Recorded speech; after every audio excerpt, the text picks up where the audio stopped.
proceed with the second speaker, Michael Lee.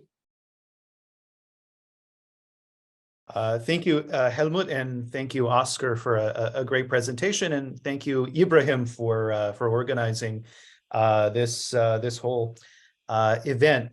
Although I noticed it's interesting to hear different people saying, I'm not sure how to define populism, the quintessential question. There was actually in 1968 there was a symposium. All kinds of luminaries like Isia Berlin were there. They couldn't figure it out back then as well. So anyways, my talk is entitled Populism or Embedded Plutocracy, the Emerging World Order. So I'd like to sort of discuss a few things here. First, it's the question of how populists govern. So in other words, do populists really govern in ways that are different from non-populist parties? What I'm trying to do here is present a model that could help us understand the ways that populists choose different kinds of political choices. And in particular, I actually understand populism. I argue that to understand populism, you have to really understand the leaders of populist movements. And also, I should note, by populism, I'm sort of closer to the Mood definition of populism as an ideology. I actually don't like the thin-centered part of his definition, but as an ideology that presents politics as being informed by a Manichaean conflict between elites and the people, the elites being corrupt, the people being virtuous, but also noting, and this is, I think, the point of scholars like Muller, that populists often define the people in a narrow way. So some of the people don't count as some of the people. And in that sense, populism could be usefully understood as existing along a spectrum where the opposite of populism could be, in a sense, it could be elitism, but it also could be, and more commonly, it is going to be pluralism. Right. So I would think of a pluralist as somebody who believes that the nature of politics as well, and you have lots of different groups, they want different things, and naturally they're going to compromise. Right. I think that would be very much the opposite of a populist view. And secondly, I try to apply this model of populism as a mode of governance led by elites for their own purposes to the world stage, to understand how both populist interactions on the world stage and also populist non-populist interactions on the world stage might reshape world order. Because if we look at the world today, right, we have more and more countries that are electing populist governments. In the middle of the COVID-19 pandemic, right, one of the great challenges, great crises of the 21st century, you had arguably populist governments in many of the great powers, right? The United States, in Britain, in Italy, in Brazil, all simultaneously. And so when you have lots of governments of a particular stripe at the same time, you have not just the question of what kind of foreign policy do they have, but also what kind of vision of world order might happen if they represent a kind of cohesive pole within international relations. So first, let's go within countries. So liberal democracies are good at generating broad-based public goods that are widely spread because they have governments that require the consent of a broad swath of the populace, right? In order to win an election, you need to win a lot of votes. Or if we're talking about a parliamentary democracy, right, maybe you're forming a coalition with a group of parties that collectively rely on probably a majority of society. And simultaneously, they have courts, they have rules and other institutions that push governments towards providing goods in a very broad-based way, right? Widely distributed public goods, rules against discrimination, right? In the United States, where I'm speaking from right now, for instance, you have things like the Civil Rights Act, which prevents discrimination. Moreover, in a country with a dense civil society, many people are going to have broad cross-cutting social cleavages.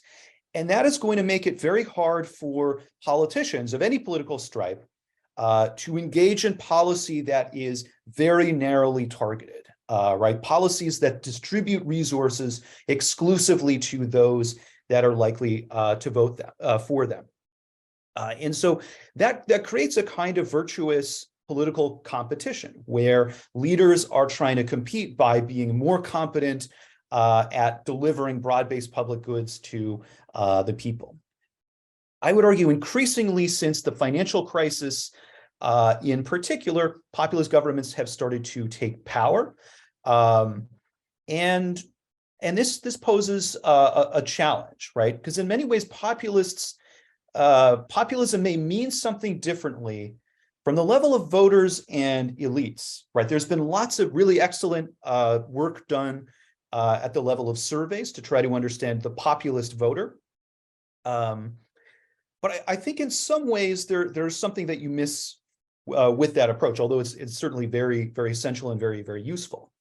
So for voters, populist attitudes may be deeply felt, as are their attachments to different identity groups that may inform notions of the people, right? And that story might differ in different countries, right? For in the United States, right, you will hear Sarah Palin a few years ago gave a speech talking about real America, but real America is really white Christian America. It's not people in big cities like me here in New York. Right, we're part of the liberal cosmopolitan elite, swirling our glasses of wine and looking down at flyover country in that narrative. So in that sense, the idea of populism as thin may differ. I think populism is thin at the level of elites that are using it as a strategy to win elections. I don't think it's thin necessarily at the level of voters. As well, voters are often ill-informed and use heuristics to understand politics. That can make them very easily manipulated by populist politicians. And so in that sense, the search for the populist voter may not always be as rewarding in trying to understand what populism really is, right? We think about Trump, for instance. If you looked at who voted for him in 2016, the overlap between who voted for Romney in 2012 was very, very high, even though Trump and Romney differed substantially in their views and certainly their degree of populism.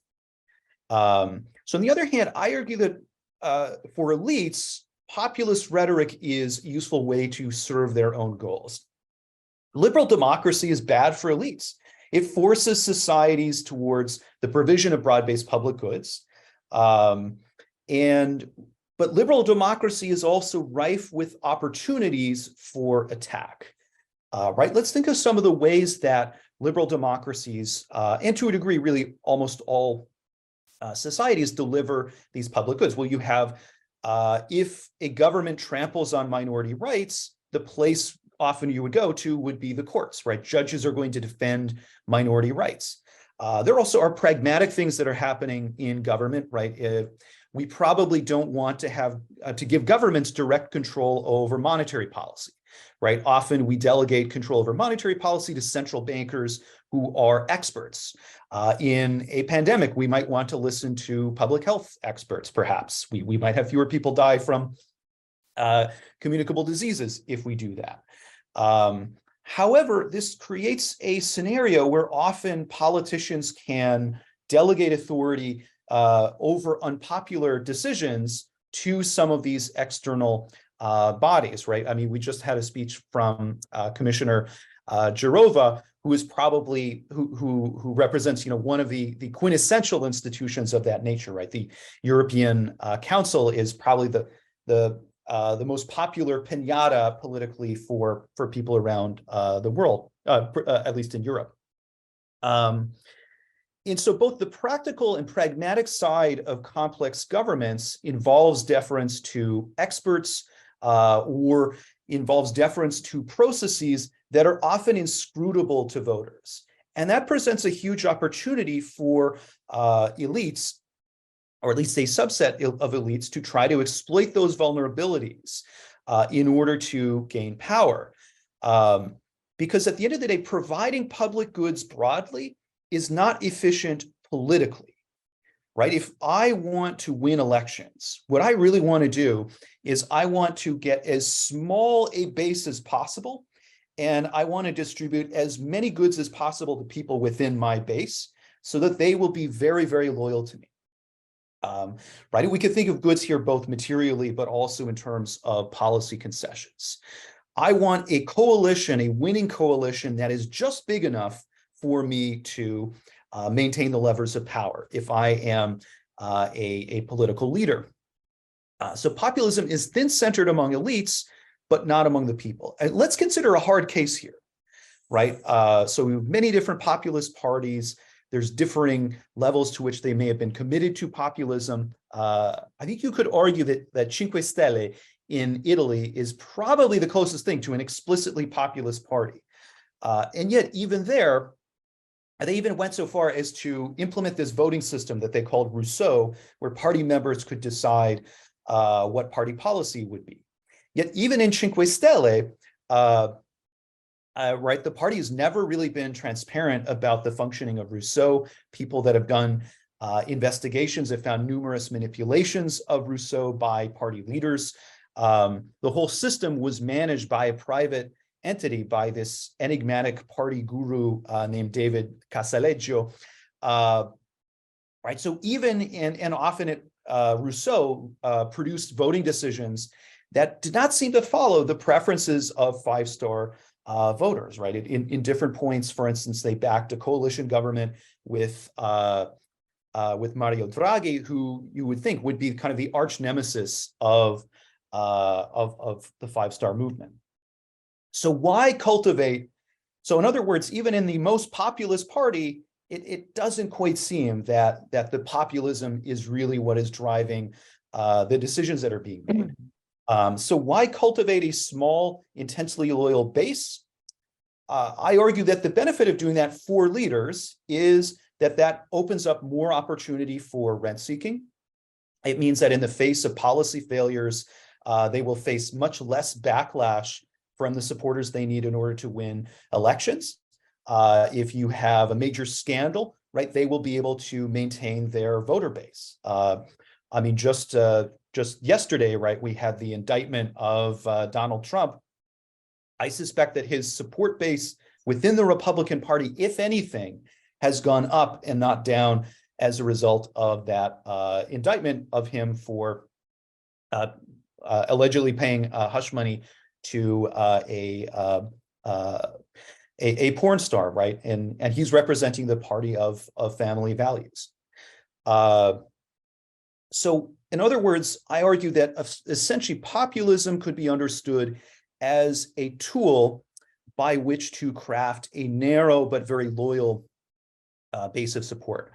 And what kinds of tools would that involve? Well, that would involve something like a kind of welfare chauvinism, right? So replacing broad-based arguments, right? So on the right, you maybe used to have more neoliberal politicians who were arguing for this idea that free markets would be a rising tide that would lift all boats.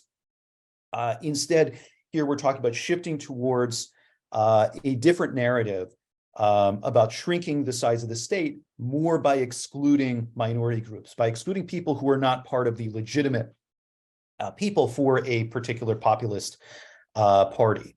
And so this can help us explain a number of things about populist parties. First, populist parties are unusually corrupt, whether we're talking about Orban and his patriotic cohort of businessmen. Italy has just a litany of wonderful examples from Berlusconi, who had a litany of trials, but also if you look at the Northern League, right, from Bossi to Salvini, there are a number.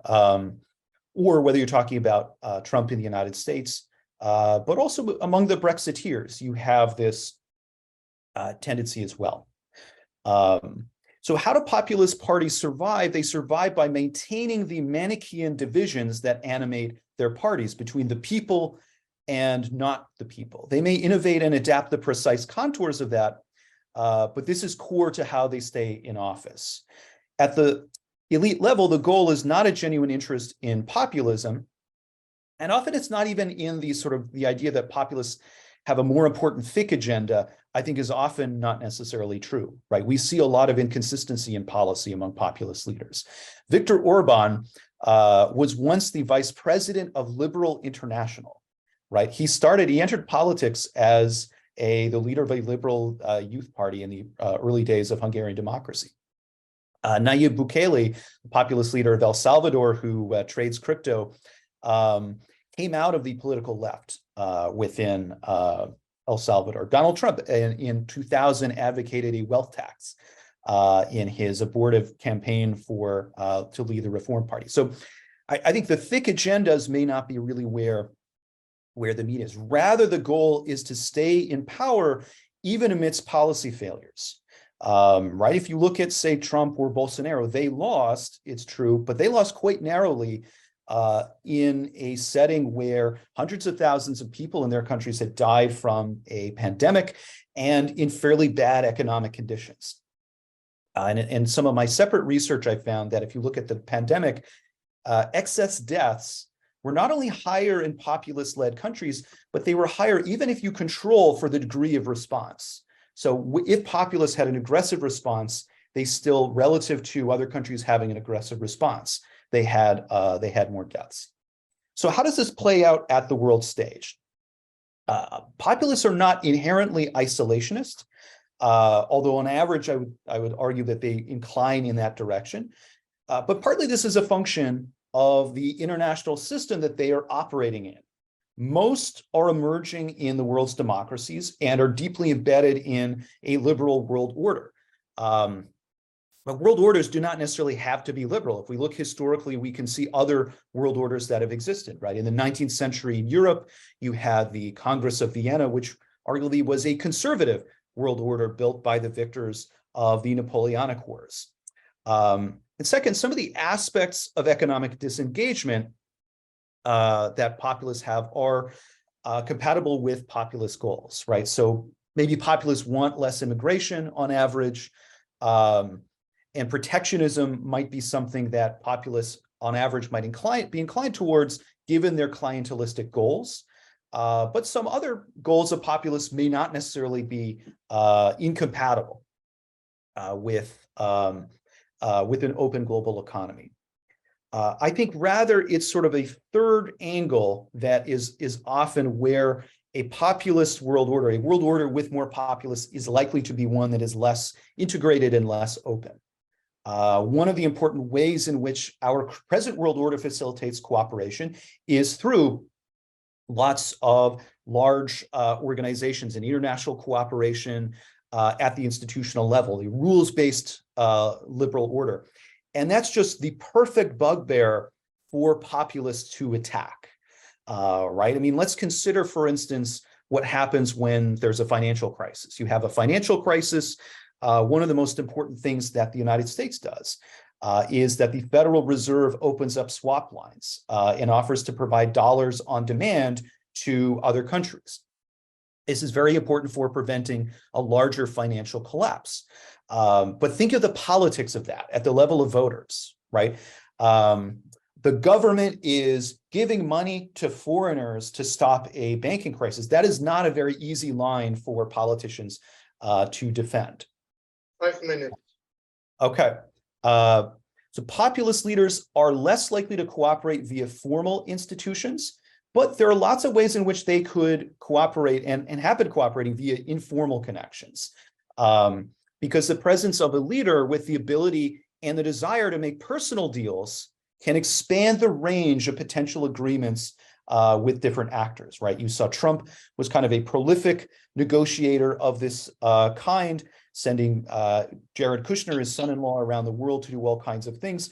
But you also see this with other populist leaders.